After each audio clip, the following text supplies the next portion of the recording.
તો તમને ખાસ જણાવવાનું કે આપણે અમારા દેકાભાઈની વાડીની એક ગાય વિહાણી છે, નદીમાં વિહાણી હતી. અને જો આપણા ગામની જ ગા છે લગભગ, અને કારી ગા છે. જો વાસડું મારી ન નાખે, નદીમાં વિહાણી હતી અને રેઢી હતી, એટલે કૂતરા કદાચ વાળું તો 4-5 દિવસ થયા. 4-5 થી પહેલાં વિહાણી હતી નદીમાં. અને અહીંયા અમારા દેકાભાઈની વાડીએ બાંધી. અને જો આ છે નાનું વાહડું. અને ગમીની ગા હોય ને તો મિત્રો આપણે લઈ જજો. નદી કાંઠે આપણે જેહડા રોડ ઉપર વાડી છે, અને ગા વિહાણી હતી નદીમાં. પછી અહીંયા વાડીએ બાંધી જો. પણ છે ને નાનું વાહડું ધોળા કલરનું છે, વાસળી છે. અને પણ સાઈર પૂરું અને નાખવું એવું નહીં નાખતા, બધું નાખી દેકાભાઈની તેમ થાય એટલે વાસળી ધવરાઈ દેવી. અને આપણે તો ગામને હોય કે બહાર ગામને પાસે જો અમારા નદીને કાંઠે દેકાભાઈની વાડી છે, અને ત્યાં કારી ગા છે, ધોરું વાસળું હોય, જેનું હોય એનું લઈ જઈજો. ને આ તો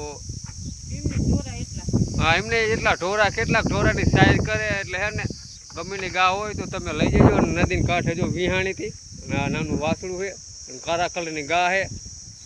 તો મિત્રો તો તમે પણ લઈ જજો તમારી ગા હોય તો. નદીના કાંઠે વાડી છે દેકાભાઈની, જેસડા રોડ ઉપર, અને વાડીએ બાંધી છે.